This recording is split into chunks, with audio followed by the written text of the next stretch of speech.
muchísimas gracias por esta invitación para venir a compartir con ustedes algunas reflexiones, algunas ideas, algunos pensamientos que venimos desarrollando y que por supuesto son colectivos, digamos. Los traigo yo acá, pero siempre tienen que ver con lo que venimos pensando con los compañeros, con los colegas, en los distintos ámbitos en que recién señalaba la coordinadora de la mesa. A mí me gustaría trabajar un poco uno de los, digamos, esta mesa que tiene por nombre Pedagogías para la Emancipación, Historia y Desafíos de la Universidad en el siglo XXI, me gustaría traer un aspecto que para mí es central en relación con lo que significa una pedagogía emancipatoria en la universidad y en este momento particularmente, que es la descolonización. Y me parece que, digamos que además de que ahora paso a contarles de qué se trata esto, me parece que es un modo precisamente de ubicar en relación a lo que planteaba Pablo recién, algunos posicionamientos en relación también a lo que significa hoy el legado de la reforma o la discusión acerca de la reforma,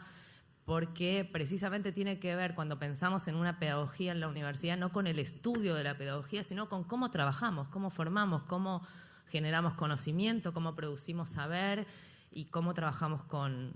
o en nuestro contexto, ¿no?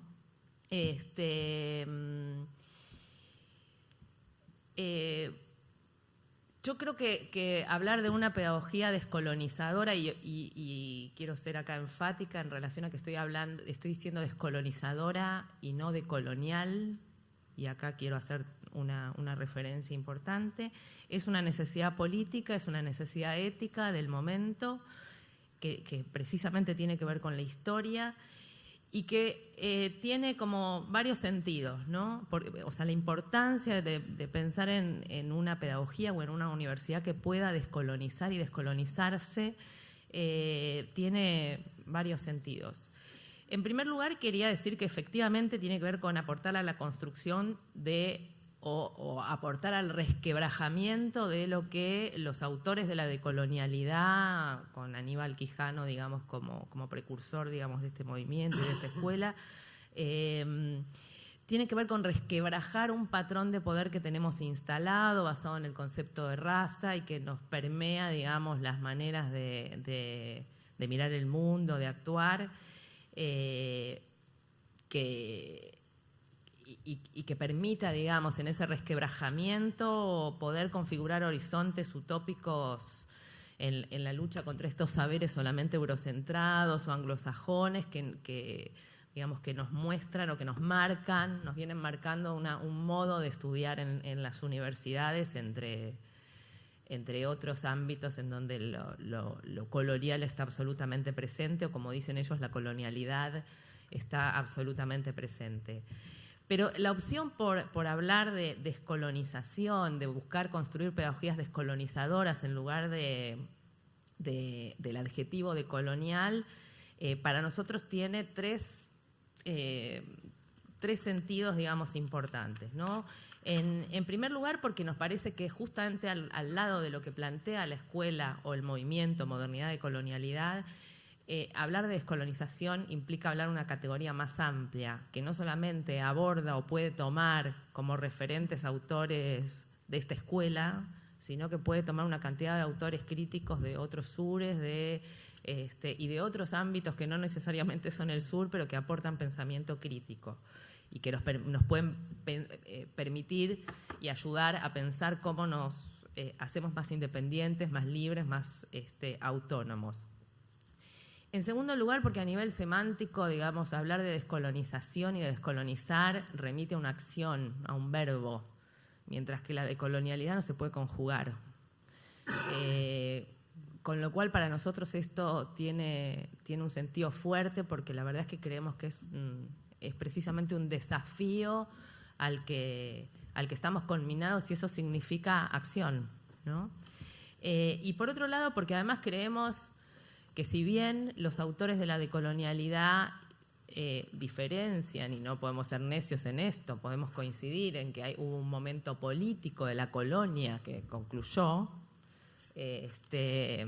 creemos que no, que en términos políticos, aun cuando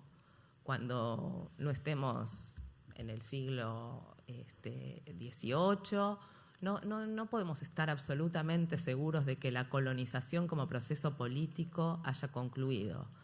Y en este momento menos que nunca, me parece. Entonces, preferimos seguir hablando de colonización y no solamente de colonialidad, porque ahí también hay un desafío para plantear. Ahora, ¿qué significa hablar de descolonización en la universidad o qué significa hablar de descolonización en relación a nuestras pedagogías y a nuestras pedagogías emancipatorias, ¿no? Y bueno, justamente pensamos que esto implica reconocer nuestra historia, tal como planteaba recién Pablo, ¿no? Que significa poder reconocer la historia también pedagógica que nos nutre como países, como pueblos, y que generalmente es una historia que no está escrita por los vencedores, digamos, ¿no? Por lo tanto, no es una historia que esté sobre la mesa. Entonces, cuando hablamos de pedagogías emancipatorias y cuando hablamos de pedagogías descolonizadoras, tenemos una cantidad de referentes que no son precisamente pedagogos,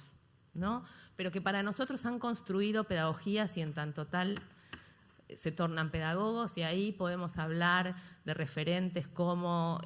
Simón Rodríguez, como José Martí, como, bueno, José Carlos Mariátegui, como el propio Freire, que es como el más desempolvado de todos nuestros pedagogos olvidados, y bueno, y incluso el Che Guevara. Yo no voy a desarrollar lo que plantearon cada uno de ellos. Sí quisiera traer como dos o tres líneas, digamos, comunes que plantean en términos pedagógicos estos referentes, y que tienen que ver, en primer lugar, con el reconocimiento de Latinoamérica y de la necesidad de pensar desde Latinoamérica la educación y entre otras cosas también la formación universitaria, pero además la necesidad de pensar desde lo propio, ¿no? Y ahí hay un acto también de descolonización. En general, todos estos pensadores traen también, respecto de lo pedagógico y de lo educativo, ideas todas absolutamente vinculadas y ligadas a proyectos políticos que son emancipatorios y que justamente no fueron triunfadores en la mayor parte de los casos, y eso hace también a su ocultamiento, a su empolvamiento, a que sean de algún modo desconocidos, ¿no? Y otro de los aspectos comunes que traen es que en general todos ellos hacen referencia al trabajo, ¿sí? En todas las pedagogías que plantean aparece el trabajo como ámbito de imbricación del saber hacer, de la teoría, de la práctica, y como lugar, como ámbito para la liberación, como espacio con potencialidad liberadora. El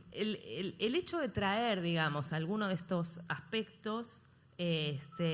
tienen que ver con, o mejor dicho, para mí son importantes en relación a cómo pensamos la educación superior o la universidad, justamente porque, me olvidaba, perdón, un aspecto que también traen estos pensadores y que es bien importante en relación con la universidad, y es cómo la educación, a diferencia de lo que planteaba la educación que fueron instaurando los estados, o mejor dicho, las colonias y posteriormente los estados neocoloniales, los estados pseudoindependientes, etcétera, nuevos, cómo para ellos la educación en todos los casos implicaba un derecho y por lo tanto implicaba la universalidad. Es decir, la educación iba a ser para todos, tal como también citaba recién Pablo, para negros, para mulatos, para campesinos, para indígenas, etcétera. Con lo cual, retomando, digamos, lo que significan todos estos pensamientos para pensar en una pedagogía emancipatoria en la universidad, me parece que lo primero que implica este reconocimiento de esta historia y además de la necesidad de la descolonización es precisamente la defensa de algo que pone sobre la mesa la reforma, o mejor dicho, de algo que pone sobre la mesa más bien la CRES 2008, y que por suerte no perdimos en la discusión de la CRES 2018, que es el reconocimiento de la universidad como derecho humano y por lo tanto como posibilidad para todos y como bien público, ¿no? Esto tiene que ver precisamente con la consideración del universal, con la consideración del todos y del todas, y con el reconocimiento de que efectivamente la universidad es un espacio de formación para los sectores populares que no están fuera de ella, o que no deberían estar fuera de ella, porque la universidad es precisamente para todos como derecho. Y la otra cuestión es el reconocimiento de que la formación de profesionales o de trabajadores es también precisamente, o debería ser, al servicio de esos todos, de esas todas, con posibilidad de hacer y de pensar crítico. Y en este sentido, quiero hacer una referencia pequeña, que la criticidad no tiene que ver solamente con la lectura, con la teoría, ¿sí? Que cuando hablamos de pensar crítico hablamos de un pensar histórico, de un pensar anclado, de un pensar haciendo, ¿no? Y en este sentido hay también una responsabilidad fuerte para la universidad. Pero también, además de esto, implica este reconocimiento o esta necesidad de pensar en la posibilidad de la descolonización, pensar en que estamos en una institución que históricamente también fue cristalizadora, fue responsable de la colonización del saber y de la instauración de un solo saber como legítimo en desmedro de otros saberes que fueron precisamente los que tenían nuestros pueblos y que además, no lo planteo desde un lugar esencialista, bueno, pero sí, digamos, la necesidad de este reconocimiento, de este diálogo en relación con la posibilidad de descolonizar y de no concebir al conocimiento científico, positivo, etcétera, como el único saber legítimo y legitimado, y también con el reconocimiento en este sentido del diálogo con otros saberes que quedaron por fuera de esta institución colonial y colonizadora, ¿no? Dado que, bueno, que me queda poco tiempo, quería, digamos, esto lo paso rápidamente, pero sí quería hacer mención a 5 claves que para nosotros implican una pedagogía. Las voy a mencionar así como por arriba. Una pedagogía descolonizadora que puede tomar la universidad y que tiene bastante que ver con algunas de las cuestiones que dijeron quienes me precedieron, y que también discute con la colonialidad desde la descolonización, o con la decolonialidad desde la descolonización, porque implica digamos, el reconocimiento de estas claves, un trabajo que hicimos en términos empíricos y que a partir de la mirada de algunas situaciones formativas de algunos ámbitos que nosotros pudimos efectivamente ver como críticas, como emancipadoras y como descolonizadoras, pudimos ir trabajando y retomando. Los voy a mencionar un poco rápidamente, pero tiene que ver precisamente con el reconocimiento y con el lugar de otros saberes, ¿sí? Con la posibilidad de reconocer otros saberes y otros portadores de esos saberes, es decir, de otros sujetos epistémicos que tienen saberes valiosos, que tienen matrices epistémicas que exaltan no solamente el conocimiento académico, sino algunos de los saberes populares, que si bien esto no es una exaltación del sentido común, digamos, pero sí una exaltación para el encuentro, para la problematización, para la construcción de nuevos saberes imbrincados. El otro, de alguna manera, fuimos también haciéndole lugar en toda la exposición anterior, que es el trabajo como principio formativo, y en este sentido quiero también rescatar algo que decía Roberto en el comienzo, que es el papel de la práctica y del trabajo en la formación y no solamente, digamos, de los saberes que tienen que ver con la teoría, y acá vuelvo otra vez a la criticidad en sentido histórico. Otra de las claves es el lugar para la cotidianidad y la comunidad en la construcción, digamos, pedagógica y en la construcción de saber, porque si hay algo de lo que se ocupó la colonización y la colonialidad fue de aislar, ¿sí? de generar espacios específicos para lo formativo y para lo educativo que no tuviesen conexión con lo comunitario, con el entorno, con el contexto y con la cotidianeidad, y que es lo que me parece que precisamente las universidades, no solamente desde el punto de vista clásico de la extensión, y en este sentido me gustaría como discutir alguna cuestión con Pablo, pudieron establecer, sino que además hay un lugar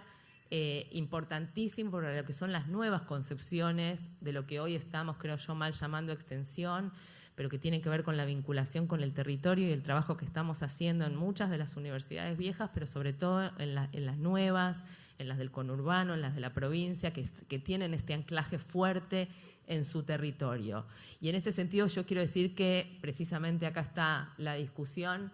digamos que hay una de las diferencias importantes en relación con las viejas concepciones iluministas, que creo que es lo que expresa la Universidad del 58-66. Hay iluministas y elitistas en relación al lugar que ocupa la universidad respecto de su sociedad, a la que le lleva el faro de la iluminación y de las luces. Creo que hay un trabajo que muestra en el diálogo, en el encuentro, en la valorización de estos otros saberes de los que dábamos cuenta y en la problematización en ese encuentro. Creo que hay básicamente la posibilidad de entender que las universidades no solamente trabajan con el afuera, sino que las universidades son parte de su contexto. Nosotros somos parte de nuestro territorio, de nuestro contexto. Por supuesto, no niego nuestras características específicas y el papel que jugamos en relación al desarrollo de la ciencia, de la tecnología, pero sí me parece que sentirnos parte de ese territorio, que sentirnos parte de nuestro pueblo no es lo mismo que sentir que nos relacionamos con, y me parece que eso es un posicionamiento también. Menciono las últimas dos claves que tienen que ver con el lugar que da precisamente la mirada sobre lo cotidiano, con el lugar que da a lo afectivo como parte de los procesos pedagógicos, y también a la entrada del marco de lo colectivo. Cuando planteamos una tarea en términos colectivos, estamos formando sujetos, ¿sí? Pero no individuos solamente, o por lo menos no desde el punto de vista del individuo, sino el reconocimiento de un sujeto que solo es posible ser formado como tal en el marco de un colectivo.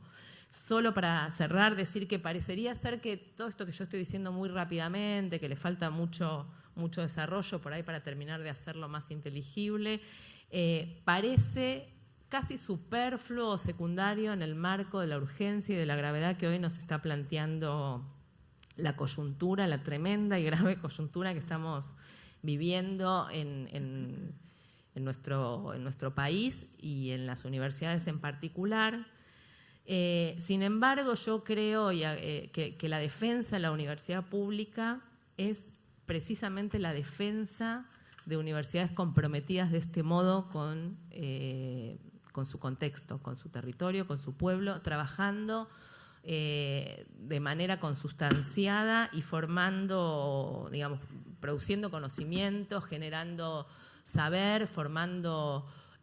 trabajadores, profesionales que estemos efectivamente al servicio de los problemas que tenemos, al servicio de lo que necesitamos y comprometidas en las luchas, como lo estamos hoy, que son propias pero que son de todos, porque la universidad también es de todos. Bueno, muchas gracias, nada más.